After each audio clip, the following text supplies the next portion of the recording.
Along with our team of archaeologists, Neil and I were travelling south to investigate the Battle of Shrewsbury.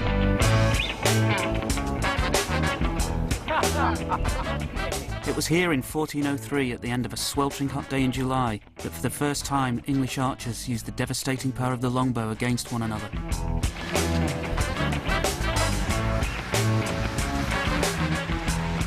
We arrived at the Church of St Mary Magdalene, which along with the college chantry had been built in commemoration of the battle. The church stands in the centre of what was once the battlefield and reputedly marks the spot where 2,000 soldiers were buried in a mass grave.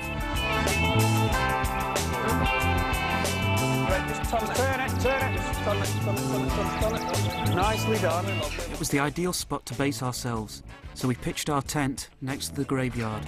That was easier than I thought it would be. Not tempted to join us, the others retired to a Shrewsbury B&B. Thanks then. Missing you. You'll need it. Love you. The Battle of Shrewsbury is a great tale of betrayal. It had its origins in 1399, when Henry Bolingbroke overthrew the rightful King of England, Richard II, and had himself crowned Henry IV. At the time, his most prominent henchman was Harry Hotspur, the eldest son of the powerful Percy family. Just 4 years later, this same man raised an army and in turn attempted to overthrow Henry. They were to meet on these fields, 3 miles north of Shrewsbury, in one of medieval England's bloodiest battles.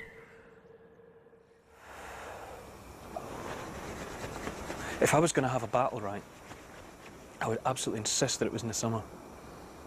Because it's like when you're at school, when it's cold and you get hit in the legs with a football. It's particularly sore when it's cold. Yeah, so a sword is going to sting really, really badly. It was pretty hot here, wasn't it? July. We should have come here in July. It's a first for me, though, sleeping in a graveyard. Me too. I've slept in a phone box, though. What? I've slept in a phone box. Well, I didn't sleep much. Has to be said. Isn't anywhere you can lie down infinitely preferable? Isn't a phone box maybe like the worst place ever to sleep? It must be, but there was nowhere else to go. I'd missed the last train, got trapped, spent the night, or what was left of it, in the phone box. Oh, how appalling. Trying to keep body and soul together.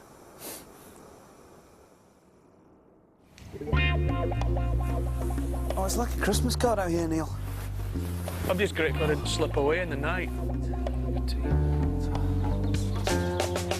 Our archaeological work at Shrewsbury was going to be a great challenge. The battle took place about 600 years ago, and throughout that time, corrosion, scavenging and constant agricultural use will have taken its toll on the artefacts left from the fighting. Taxi for Oliver? That'll be us. We had chosen 2 areas of investigation, the battlefield itself, where we were camped, and a site next door where a medieval village called Albright Hussey once stood. Before tackling the battlefield, we wanted to find out about the people who were caught up in the Battle of Shrewsbury, so it was off to try and uncover the medieval village. Today at Albright Hussey, there's a luxury hotel, but right next to it was the field we were interested in.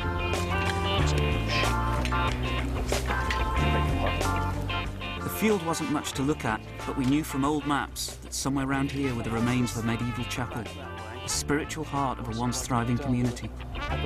Alerted by the archaeologists' old friends, Lumps and Bumps, we'd done a geophysical survey of the field. The results showed that there was a lot happening under the ground surface, and there was only one way to find out exactly what. I don't think we need the gate fully open for that. I'm coming under the fence.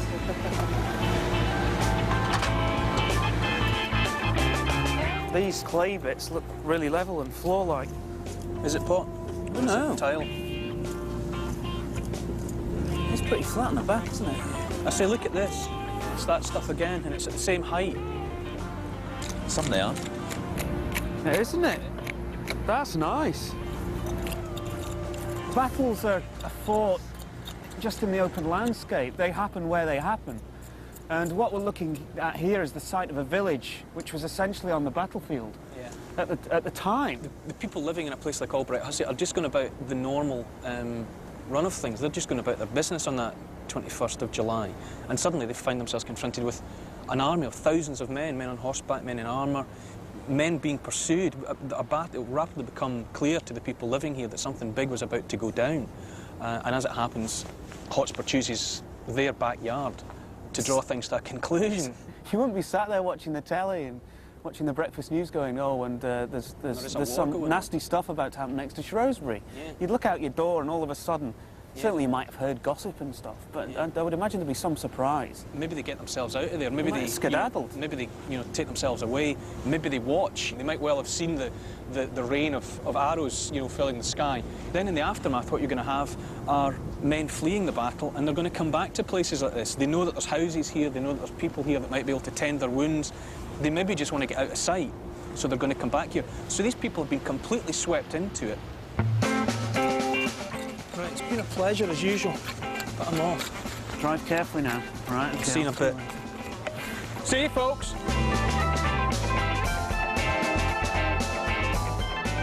As Tony and the others pressed on, I headed into Shrewsbury to talk to Philip Morgan of Keele University. I started off by asking him what sort of people fought at the Battle of Shrewsbury. There's the lower ranks, those that were dragged in and really didn't know why they were there, whose experience of warfare was zero, and whose total experience of warfare was going to be about 8 hours of the most stupefying terror. The man who I'm running with in my own writing is a man called Richard Hay, and he's killed at the Battle of Shrewsbury. And in the weeks and months before the battle, he's being employed to tidy up the Lord's Park and do some building works there. So he's hedging and ditching all at fourpence a day. And you have this sense of him being plucked from this, a man in his kind of woodland labourer's outfit. And the next time you see him by name, it's when the bailiff records that he was killed at the Battle of Shrewsbury against the king. So what kind of injuries are the survivors going home with? The most common injury is to lose your right hand. Oh. And of course that's that's what you hold up, and so there's a sudden glut of specialist left-handed labourers after the Battle of Shrewsbury. But the best, it's in a chronicle by Thomas Walsingham, who's a monk at St Albans. He tells a story about Archibald Douglas, the Scots lord who was fighting for Hotspur, who'd been injured at the Battle of Humbledon Hill the previous year, where he'd lost an eye. And Walsingham says that he was monoculato et deuno testiculo castrato. So he lost a testicle at Shrewsbury. What a very vivid language Latin is.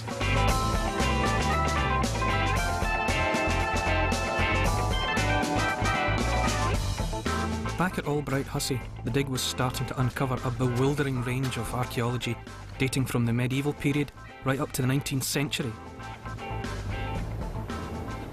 In this trench, we've got quite an impressive arrangement of stones, which poor old Katinka has taken ages to clean up, to show us exactly what's happening. And this is actually a road, and it's running in this direction here, up toward where the guys are in the trench over there. What you've got is a camber in the middle of the road, which is sloped to allow drainage of water off either side, with bigger stones on it. But on either side of that, you can see there are smaller stones and also little hollows, grooves, running through, and they're actually the wheel ruts. So as a wagon or a cart travelled along the road, it would eventually make these ruts, so we can actually see where the wagons themselves moved, which is quite interesting. We can't for certain say how old the road is, but we know that it was used right into the 19th century.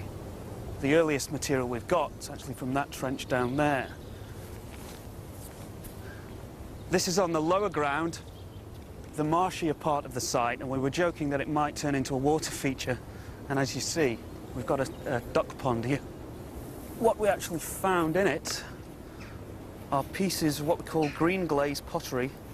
This is medieval pottery. This is actually quite early, and this is 13th or 14th century. So this would actually date back to the time of the battle. And this is quite exciting because this really ties us down to the period of the battle itself. It's got a slight green tinge to it, and they actually used lead in the glaze to give it a hard, shiny decoration on the outside. Now, because they were using lead, it's said that medieval potters actually developed lead poisoning, and it would give them the shakes, which can't have been the best thing for a potter to have if he's making jugs and drinking vessels. But it doesn't come from what we'd call a secure context. It doesn't come from a building. It may just be junk, rubbish that's been thrown out from the settlement lying just on the ground. But over in this trench, which is higher up and drier, we've got some quite exciting stuff, quite tantalising stuff. And it's been a bit of a roller coaster ride this morning, actually trying to work out what's happening. And as you can see, we have the two musketeers in here, scraping away. And I don't be. Guys. I don't be. What we've got is what we believed to be the site of the medieval chapel. We at first thought that these were the walls of the church. We've got the outer wall here, and its opposing wall over that side. Now, obviously a medieval chapel, we'd expect quite a substantial stone building with nice sandstone blocks. But what we've actually got are what we call robber trenches. They're really the ghosts of walls. If you demolish a building entirely and grub out the foundations, what you're left with are the foundation trenches, and they later get filled with rubbish and all sorts of junk, and that's really what that is. It tells us where the wall was, but we haven't got the wall itself. Excavating inside, first thing we came across, the first definite level, was this hard-packed layer of stones. It's a cobbled surface, it's a floor. And what we think is the remains of the church were actually used as some sort of farm building, possibly a barn or a byre. So we're quite hopeful that somewhere underneath there we'll find the earlier medieval floor related to the church. What I'm going to do now is see whether they've got any new ideas, which I doubt. Banksy. Well, you wouldn't know a new idea if you fell over it. You see, hopefully what we have here is Dr. Banks on his knees in the house of God, and not a cattle buyer. Yeah, I think it's entirely appropriate for me to be on my knees here, if this is a chapel. Hotspur's one of the most famous names in English history, and it's the nickname of Henry Percy, the eldest son of the Earl of Northumberland. Shakespeare describes this guy as young and impetuous, as though he's picked up this nickname because he was kind of hot-headed. In reality, Hotspur has demonstrated over many years that what he is an efficient soldier. He has been so enthusiastic in his defence of the English border against marauding Scots that he's developed this reputation for being straight into the heart of the battle. As soon as there's trouble anywhere, he's in there, he's hot in the saddle, hot spurs. He's this enthusiastic, active soldier. He's the eldest son of the Percy family. At this time in medieval England, it's one of the most powerful families around. It's quite helpful to think of like the mafia, with lots of powerful families vying for ultimate power, using each other, turning against one another when it's suited. Henry IV was from the House of Lancaster, and the Percys for a long time had been effective allies of this house, and they have conspired and colluded over the years. Most recently, they've usurped Richard II and put Henry IV on the throne. Now, one of the ways of making money in those days, if you were a warlord, was to ransom prisoners. You took prisoners in battle, then you ransomed them back. You could make a pretty tidy sum out of doing this. This is what one of the things Hotspur is expecting to do in the aftermath of recent battles. But Henry IV has put a stop to him doing this, and Hotspur quite rightly suspects that the king is looking at these prisoners as money in the bank, that he's expecting to ransom them himself and take the money for himself. So gets to a point where enough is enough. You're showing me no respect, and you're actually affecting the bottom line. You're affecting my bank account here. So Hotspur does what is almost the unthinkable. He embarks on a rebellion. He's gathered thousands of men to his side, but he doesn't have the whole army together. He is 1/3 of what he sees as the final unified force, because what he's waiting on is a second force coming down from his dad in Northumberland, and he's also expecting to tie up somewhere along the line with the Welsh under Owen Glendower. He's operating his own rebellion against Henry IV. So these three forces are going to come together, and then at a time of his own choosing, he will tackle Henry IV and knock him off of his throne. But as bad luck would have it, as far as Hotspur's concerned, Henry catches him out. He catches him in the open, and he catches him when he's only got this 1/3 of his army in position. And it happens here at Shrewsbury. This is where Henry IV cuts him off and brings all to a conclusion. When I got back to Albright Hussey, Tony did not look a happy man. Come and have a look at this. You know you're expecting a church. You're not building up to good news, are you? No, I'm afraid not. The story doesn't have a happy ending, does it? Medieval plastic sheeting, I think not. How depressing. We took out the fill of the trench, which we were assuming was a robber trench. And lo and behold, at the bottom of it, there's this plastic sheeting. And if you lift that up, you've got gravel. God. And if you feel under the gravel, That's a pipe, isn't it? It's a drain. And there's nothing we're interested in under that. No, anyway. the church is not in this trench. No. We've got debris from it. We're not far away, but this isn't it. It was personal now. We were determined to find the chapel. Do you reckon a trench running that way rather than that way? After another look at the geophysics and further evaluation of the site, we set upon a new spot and brought in the digger.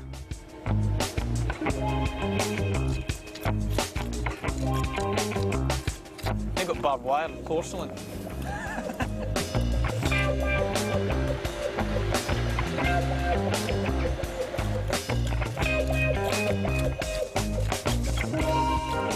Finally, we found what we were looking for. That points up a tree. Does, doesn't it? I love stones. Well, this is actually all that's left of the church. We've got cobbles around it, but the telltale thing are these big stones. And these are actually all that are left of the wall. This looks like one end of the building, or a side of the building. And there's a corner over there near Neil, and a corner here. And as you can see, it's not surprising that there wasn't much left on the surface, because they're flat as a pancake, really. But definitely here. The muddy sandstone blocks of the chapel weren't much to look at, but it was a miracle they'd survived at all. Over the centuries, as the village fell into disuse and the site was developed and changed, the less substantial medieval houses and huts that surrounded the chapel disappeared entirely. But the chapel managed to survive, if only just. What we had uncovered were its remains. Our archaeological evidence indicated we had found the gable end of a simple but substantial building with cut sandstone walls that were at least 1/2 metre thick. And as we would expect with a chapel, it was oriented east to west. The prize we were really after here was the chapel, because we knew there was a chapel which was in use at the time of the Battle of Shrewsbury. It's had a hard old history, that church. Once it had fallen out of use because they built the new church over on the battlefield after the battle had taken place, that was deconsecrated and basically became a ruin. But then the farmers, not wanting to waste a nice, strong building, turned it into a byre, into a barn. So it turned from the house of God into the house of cows. And the cobbles that we're seeing are all part of this farmyard. And we weren't too far wrong when we said over there, oh, it might have been a barn. It gives you this emotional connection to the battle, because the soldiers coming through on the way to it in those very religious and superstitious times would have certainly sought out a handy chapel. I'd have been in a offer church. prayers and seek blessings. I might have stayed there. The night before the Battle of Shrewsbury, Hotspur had his troops camped 2 miles away, at Berwick. Then, in the morning, to make sure that he secured the best ground from which to fight the king, he marched his army past our village to a nearby ridge that dominates the surrounding countryside. This is where we would be working tomorrow, switching our attention from civilians to soldiers.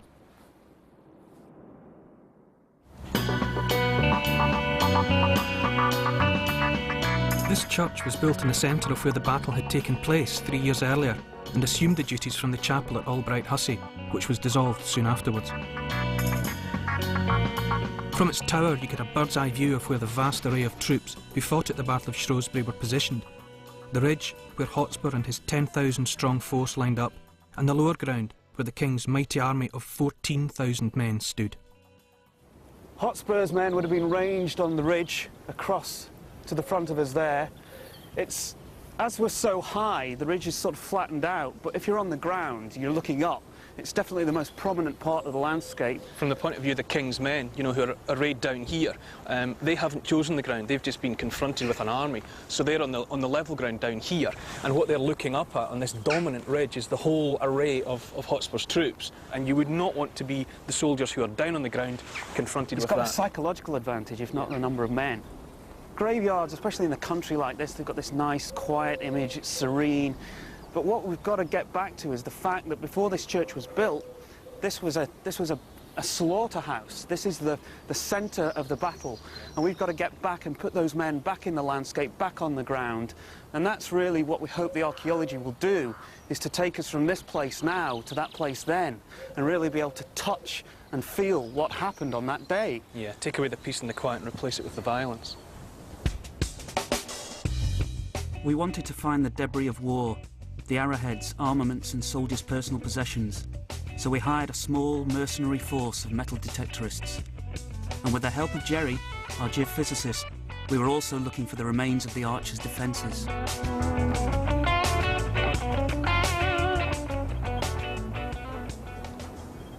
Look at Jerry in that field. He's like a pig on a drum. He's lost in it. What Jerry's actually doing, we're doing a series of geophysical grids. We've got a corridor, a big strip coming right away from the top of the ridge, right down towards the hedge.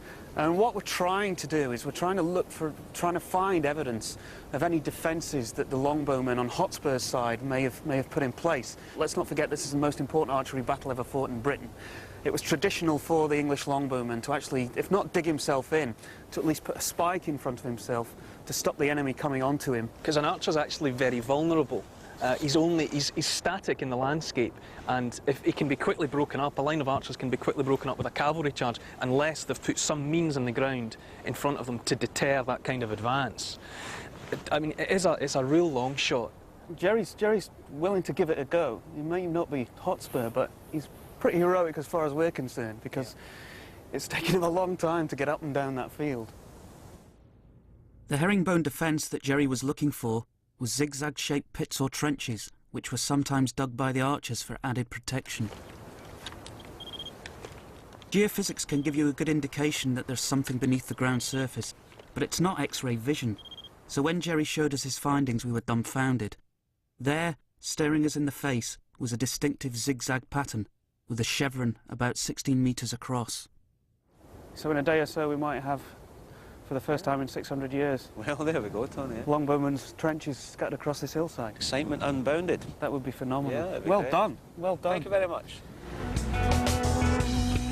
Now, for the proof of the pudding, we had to dig it. What's with the sunglasses? Archaeology's rock god, look at him.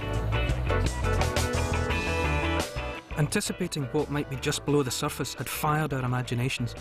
We could start to picture Hotspur's army lined up along this very ridge, his men-at-arms waiting in the rear with the formidable array of archers in front. It's certainly not a sight I'd be keen facing, and I'm sure it gave Henry some pause for thought. A casual observer could be forgiven for thinking that Henry IV was the man who had everything, the cat that got the cream, because in 1399, when he was plain old Henry Bolingbroke, a nobleman, he had deposed the rightful King of England and actually replaced him on the throne himself. It was a spectacular coup d'etat. Lots of nobles dream about doing this. Henry Bolingbroke pulled it off and called himself King Henry IV. But in fact, by 1403, everything that can go wrong has gone wrong for him. There are pockets of revolt around the kingdom. For the past 3 years, he's been fighting a guerrilla campaign that's been waged against him by Owen Glendower along the Welsh borders. No one's taken him seriously. The French, for example, call him the so-called King of England. They don't rate him as a monarch at all because he hasn't got the bloodline. Imagine Henry's chagrin when he discovers that Hotspur, his staunchest ally down through the years, has actually turned on him. But on the other hand, Henry IV has got a really good opportunity to crush somebody right here, right now. And more importantly, not just stamping out Hotspur, he can really put his mark on his kingship and show that he's truly not a man to be messed with. The battle commences, and it kicks off with an archery duel, and this is a truly terrifying spectacle, and it's the first time that longbowman has faced longbowman on English soil.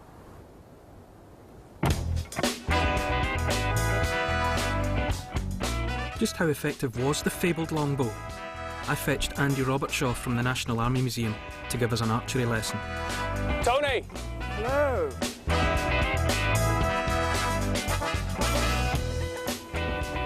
Are you happy enough with your orientation on the field of battle? No, I'm not. Right, well, we're on the top of the ridge, or just off the top of the ridge. Yeah. And this is where Hotspur's men would have been positioned. Right. They'd have been lined up along here, facing down slope, and at the bottom of the hill, facing up slope, you'd have had Henry's men. Got it. And they were probably just beyond where the church is now. Right. From here, where would you guess that an archer could reach? Well, you could hit those people down there in the field of flags, no problems at all, probably even beyond. So even as far as the hedge? Yeah, it's about 240 metres. Shall we have a look at the armour? Yes, please. But what I've got is a jack It's the lining for a boiler. It looks like an old sleeping bag. That's going to be worn under mail. Yeah, let's have a go. Let's put it under my arm. Get my head, Lou. Get my head. There we go. Happy with that? Oh, thrilled. Neil. It's a lot of fun in here. That's not working. You've got a real problem there. Where is your arm? The thing is, we let it drop, which is the problem. Okay, up we get. The battle's got to be over before you're dressed, mate. All right, Neil. Can somebody navigate for the sleeve? You got it? Right. Straight out. I can see your hand. I can see it. It's in the trees. It's coming. There it is. There we go. It's a boy! It's ugly, though. But how's it feel? Fantastic! You are now wearing a grand total of 6 stone 6 of stone. mail. People tend to think about medieval warfare and think about everybody wearing lots and lots of armour. And sure, as the period goes on, the wealthy people are, but but the poorer ones are wearing what's available, and that's it. I'm definitely wearing what's Well, available. precisely. Stay in that. Is that going to fit on Neil's big giant head? I don't know. That's what we're going to see. Got to tangle his hair up. Amazing. There we are. And then this helmet I had a worn by an mirror. archer. Go on it goes. I think I'm sinking into the mud. You're right. I'm sinking into the mud without armour on. Right. Well, look. Oh. Let's have a look at some of these. Right. What we've got is a good selection of military arrows. Each arrow is for a different sort of target. Hunting arrow or against horses, called a bearded arrow, sometimes called a swallowtail. That will go into the horse and it won't come out. So the horse will become completely unrideable. That will do a similar thing, that crescent. You're going to sever tendons, nerves. And that's spinning, isn't it? An arrow's spinning. Yeah. Corkscrews into the target. Yeah. Absolutely. By this period, the princes, the nobles, the knights are wearing almost completely plate armour. You see, you need something like these. And these are called bodkins. And they will simply punch a hole through armour. Incredibly sharp. If you're lucky, it'll glide off. With no armour on, it goes straight through a man, in one side out the other. So some of these men are going to be on the battlefield with just a flight sticking out, literally pinned to the ground. But you've got to have a means of getting that damage, and that's the bow. Should we look at those next? Oh, yes. Oh, yeah. This is the real thing, the longbow. It's as tall as the archer, made of yew. Something like this one would have a draw weight of something like 100 pounds to pull it back. Good grief. And you can shoot 4 in the air at once, something Before like the that. first one hits the ground, Yeah, you've got yeah. 3 you've behind got- it. Absolutely. And the big thing about them is you can actually shoot so that you've got men one behind the other as well. It's like a blizzard of arrows. But I can't even imagine pulling 100 pounds. How would they manage it? Were they bigger than us? No, as far as we can tell, they're about our size. But what they are doing is that from real childhood, they're practicing virtually every day. Can I give you that to hold for a minute? Well, these look a bit more like it. Absolutely. I've brought 2 bows that I think are doable for novices. What kind of draw weight have we got here? About 20. Oh, that's more like it. I've got you some nice fluted bodkins, We could make that scarecrow's 3 day. each. Wurzel Gummidge is about to get it. Well, do you want to? Let's pretend he's Hotspur. Go on, where do you go? Yeah. Let's Where have a from? go at that. We should go down slope, which is where Henry's men would be. So you're actually going to be shooting into the wind? That's daring of you. We've got to be realistic, though. I've got to tell you, I can't do much more realistic than this. This is like walking about with someone standing on your shoulders. Using 2 fingers, right? And you've got to make sure it's resting Rest on that that one, right? And you're going to pull it back so that when it's in full draw, it should be your left arm slightly flexed against your ear or the side of your eye, and you're looking along to the metal there, and there's your target. That's reasonable. Go for a headshot, Tony. Right. We'll take out the right eye, shall Yeah. I? See if you can get it up his nose. Pull it back. Keep that left arm slightly flexed. Great. Not bad at all. Over the target. But in a deep formation, you'd have hit the man behind. Here you go. Let the dog see. Do you want to have have a go? Same thing. I have to say, I think I'm at something of a disadvantage, given that I can barely raise my arms to my head. Okay. Mail's not the best stuff to do this in, because you're much more like a man out of arms. And I'm just letting the arrow run along my hand. Yeah, It's quite difficult, that. It strays It is. away, yeah. And don't make your left arm too Oh. straight. Keep it slightly flexed. Nice action.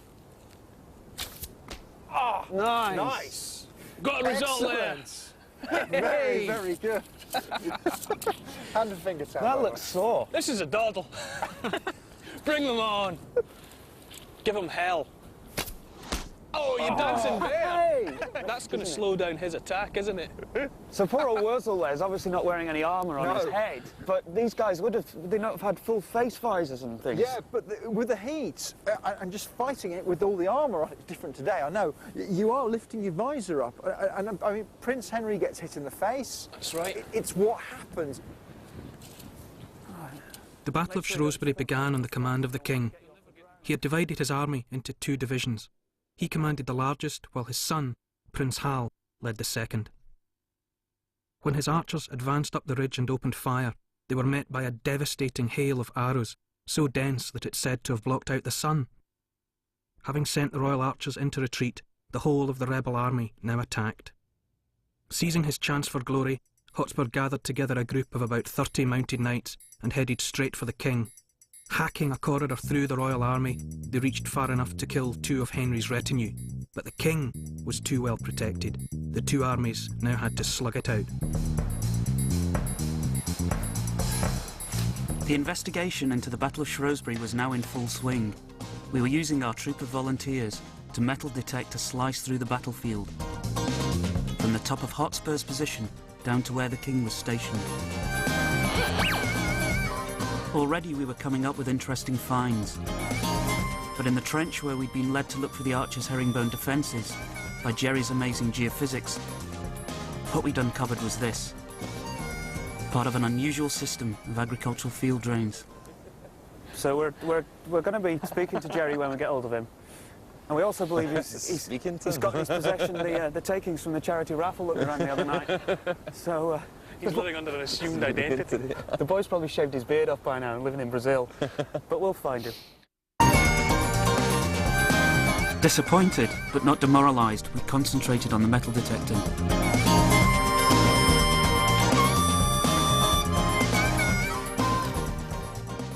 It was Henry IV's son, Prince Hal, who broke the stalemate in the battle.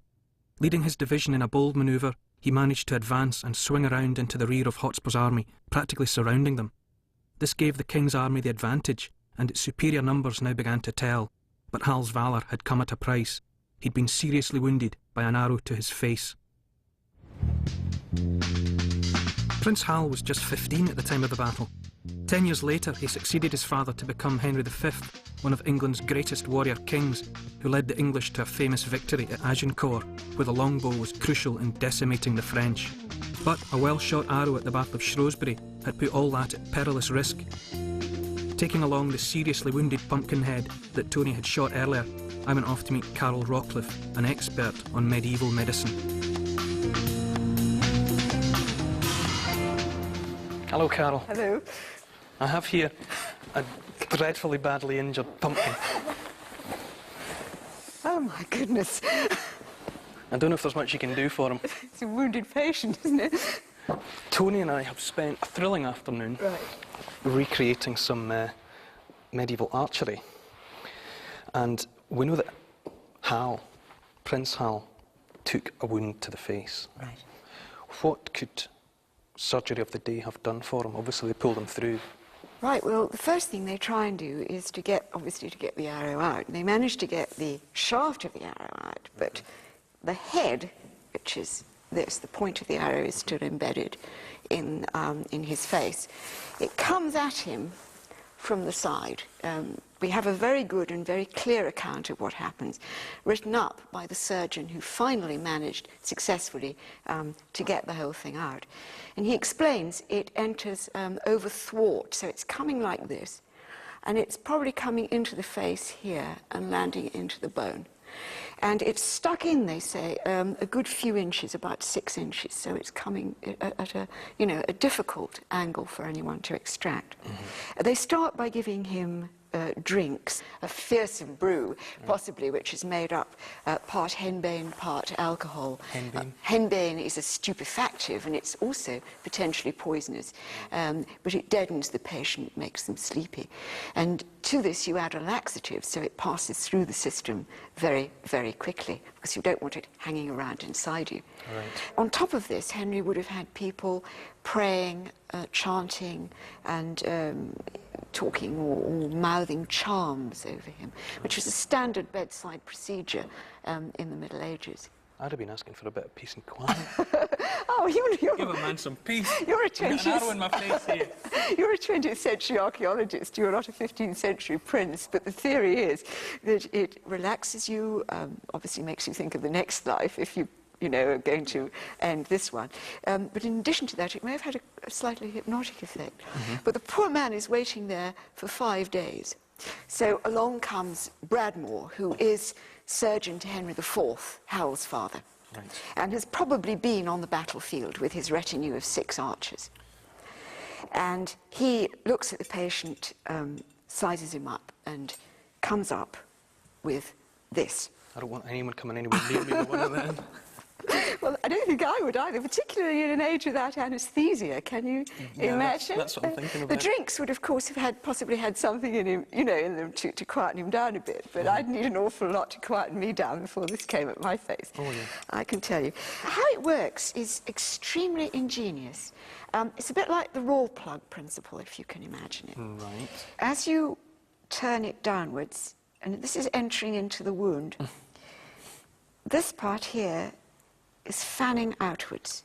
Right. So, having probed the royal wound, you've fitted it in, right, and it's getting tighter and tighter inside the head of the arrow, like that.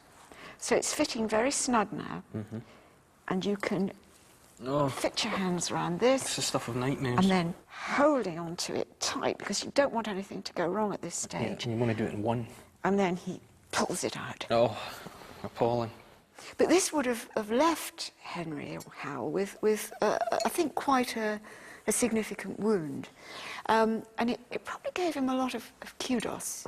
So when he's preparing for Agincourt and he's, you know, going around the battlefield, they can see there's Howell with his wound, you know, he's one of the boys. Yeah. And they trust him. Yes, he's going to be taken seriously in the future. He's going to be taken seriously. Prince Hal and our pumpkin made full recoveries. Hotspur was to be less fortunate.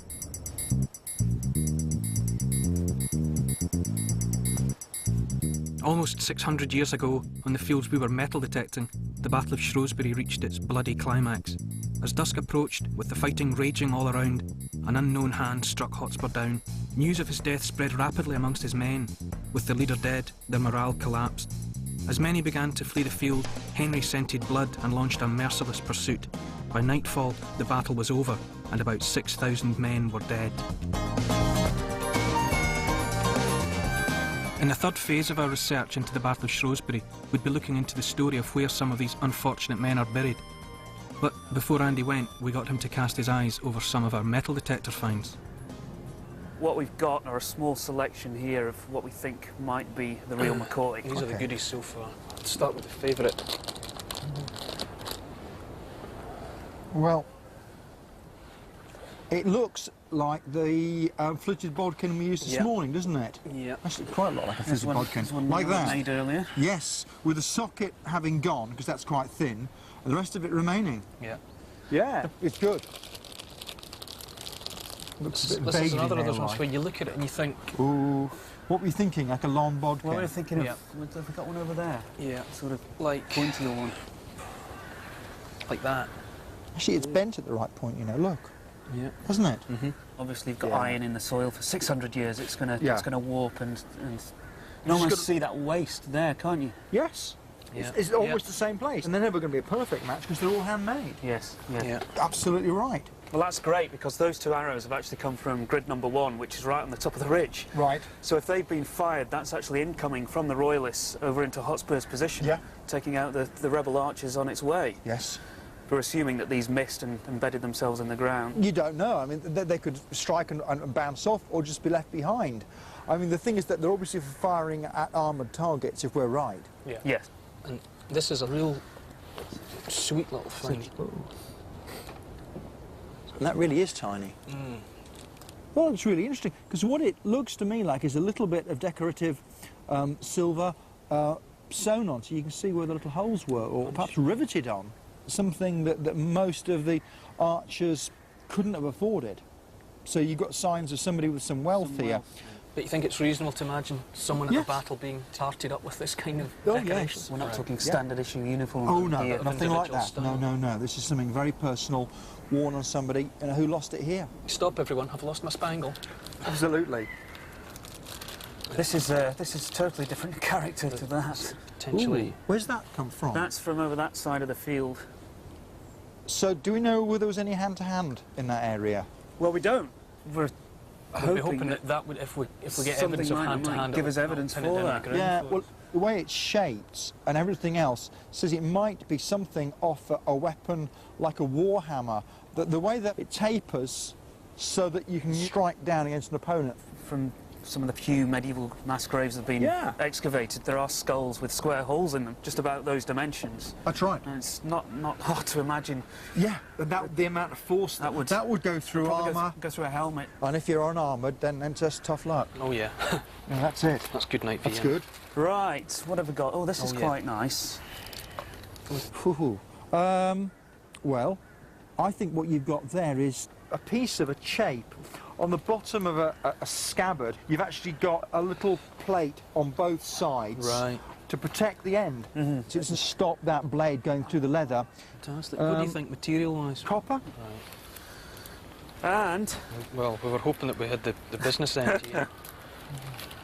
Similar shape.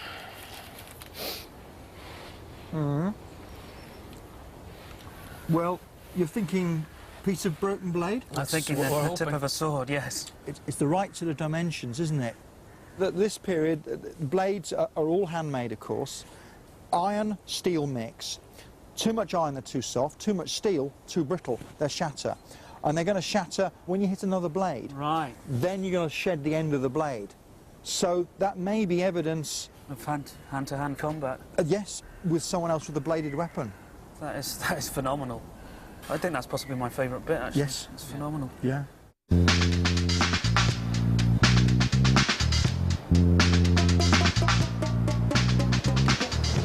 Those medieval undertakers really knew how to treat a corpse, didn't they? Oh, and how? What was it they got up to with Hotspur? He was briefly buried. He's buried like overnight and then dug up on Henry's orders. And he's displayed in the centre of Shrewsbury, propped up between two millstones under armed guard, so that everybody would see that he was in fact Hotspur and he was in actually fact dead. dead. They cut his head off and then they quarter the body so it's like arms and legs. Nice. Because they're going to send the bits to principal towns. Bit went to York, didn't it? And then anyway, all the bits were gathered together again after about 3 months and given back to Mrs. Hotspur, and she had him sort of reassembled, I think. Reassembled and decently buried. If you fancy a shot at the throne, this is what's going to happen to you. There's an intriguing mystery surrounding Battlefield Church. It concerns the mass grave of the battle dead that's said to contain the bodies of 2,000 soldiers. According to local tradition, it's located in the western half of the graveyard. We were going to find out the truth. Morning! What time is it? When you have vision. There was also another very interested party.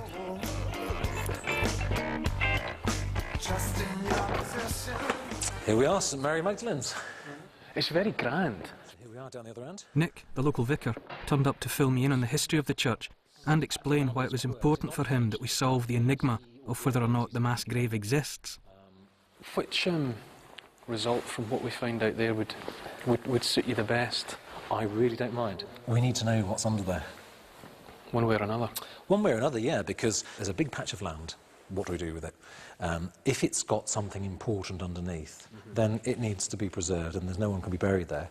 We can close the churchyard. If there's nothing under it, then we can bury people there.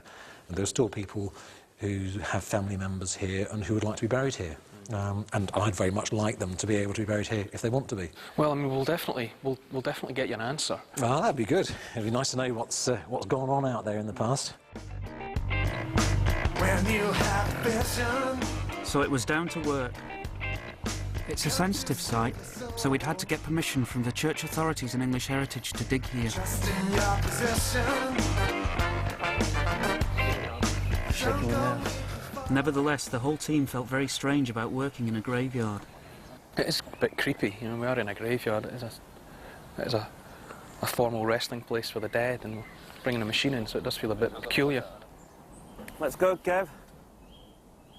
In order to keep disturbance of the graveyard to a minimum, we'd initially been granted permission to dig just 3 trenches. So after examining the geophysical data, we chose the areas where there was the strongest disturbance under the ground surface.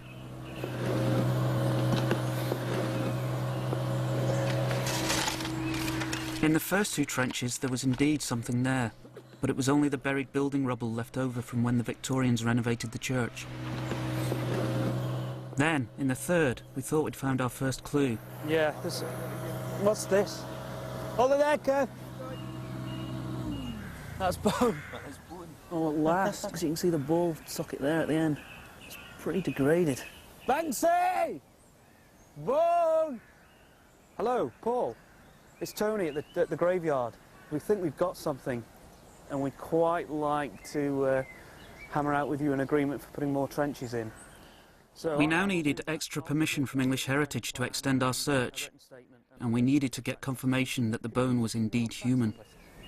Well, that's great. Well, we've got our forensic anthropologist on her way anyway. Julia Roberts. She's one of our people from Glasgow. We'd got the all clear from English Heritage to dig 3 more trenches, so the hunt continued in earnest. But by the time Julie arrived to identify the bones, the trail had gone cold. None of our extra trenches had turned up any evidence of a mass grave.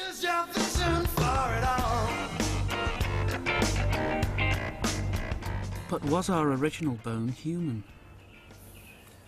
It's very difficult to tell when it's in such a poor condition.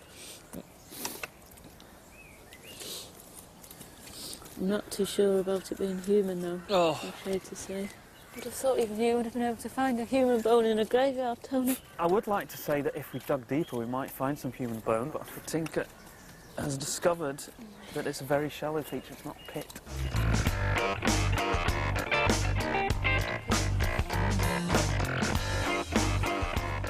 Using geophysics and our 6 well-placed trenches, we'd done a thorough archaeological evaluation of the entire area. The mystery was solved. There was no huge pit containing the battle dead in the graveyard.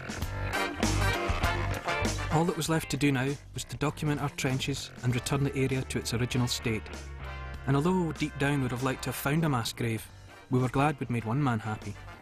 The good news for the vicar is he knows exactly what he's dealing with in this end of the field. If he has to bury people, this is a likely plot for it. So we've cleared that up. You can put graves in here without fear of disturbing anything. At the Battle of Shrewsbury, Henry IV had secured his throne, but he'd done it at a price. His one-time friend Hotspur was slain, his son Prince Hal had been seriously wounded, and thousands of men were dead. What's the lethal range on one of these babies? It's about 5 feet with a following wind. Right, you ready? Going to be a deadly threat to cans. Hang on a minute, my shaky hands. I think I really need silk in my bowstring. I hope you've not had too much to drink. You need a steady eye for this stuff, you know. Are you ready? Right, hang on. I'm not going alone. Right, 1, Leave no 2, man standing. 3.